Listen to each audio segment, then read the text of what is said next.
Hello guys, welcome back my YouTube channel SKJ Studies। तो guys today I will discuss about mode of commitment या फिर types of specifications। Developmental biology का topic है, very interesting है दोस्तों। और CSIR की प्रिपरेशन कर रहे हैं तो वीडियो को लाइक सब्सक्राइब और शेयर करें। बहुत ही इजी ट्रिक्स मैं समझाऊंगा। तो चलिए देखते हैं। जो मोड होती है कमिटमेंट्स की वो दो टाइप के होते हैं दोस्तों मेनली। एक होता है स्पेसिफिकेशन। तो स्पेसिफिकेशन क्या होती है? लेबाइल होती है, ठीक है, नॉट फिक्स्ड होती है। नॉट फिक्स्ड फेस होती है। लेबाइल मतलब नॉट फिक्स्ड है, मतलब कोई भी चीज़ फिक्स नहीं है कि वो वही बनेगा, ठीक है। सेल है आगे जाके वो बनेगा, वो फिक्स नहीं है। तो ये नॉट फिक्स्ड है। गोइंग टू रिवर्ट बैक, ये वापस आ सकता है। जैसे कि कोई सेल यहाँ से यहाँ तक चला गया है, मतलब किसी भी डिफ्रेंशिएशन के लिए, तो ये वापस और आ सकता है, ठीक है। नॉट फिक्स्ड है।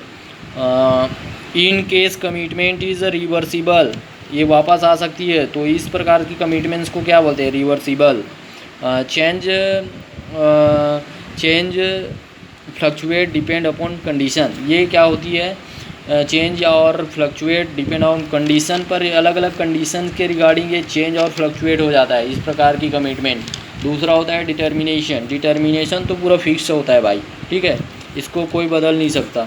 और ये नो रिवर्ट बैक, ये वापस नहीं होता। कमिटमेंट इरिवर्सिबल, इस प्रकार की जो कमिटमेंट होती है इनरिवर्सिबल है। जब वो वापस नहीं आ सकता, पीछे नहीं आ सकता, मतलब वो फिक्स हो गया है, नॉट रिवर्सिबल है, ठीक है, इरिवर्सिबल।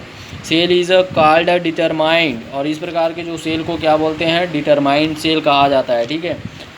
और इस प्रकार की सेल में क्या होती है? Capable to differentiate autonomously even when placed into another embryonic cell, जब इसे दूसरे एम्ब्रियोनिक सेल में भी रिप्लेस कर दिया जाता है, एक एम्ब्रियोनिक सेल से यहाँ उठाकर भी डाल देंगे, तब भी वो अपने आप को चेंज नहीं करेगा। वो जो चीज़ बनाता था वही बनाएगा, ठीक है।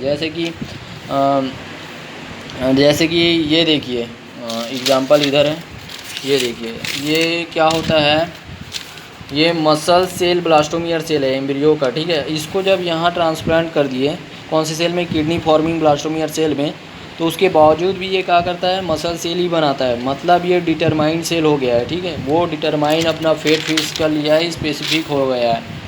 अब दूसरा आता है, तीसरा है differentiation. Cell become structural and functionally specialised. Differentiation मतलब क्या है? वही है कि कोई भी सेल है पूर्ण कम्प्लीटली डिफ्रेंशिएट हो गया है, मतलब स्ट्रक्चर के साथ साथ और फंक्शन के साथ साथ दोनों क्या हो गया है?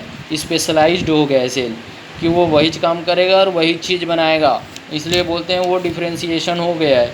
Allowing of formation of distinct cell types, और ये अलग अलग टाइप के सेल बनाने को एक प्रकार से अलो करता है, ठीक है। अब एक ग्राफ है, जैसे कि कोई अनडिफ्रेंशिएशन सेल है, तो जब ये एक स्टेप बढ़ेगा डिफ्रेंशिएट होगा, ठीक है, दूसरा स्टेप बढ़ेगा डिफ्रेंशिएट, तीसरा स्टेप और चौथा स्टेप, लास्ट में वो कम्प्लीटली डिफ्रेंशिएट हो जाएगा। तो लास्ट से उसको वापस अनडिफ्रेंशिएट हो सकता है क्या? फ्लक्चुएट हो सकता है? नहीं, ये बहुत कठिन काम है।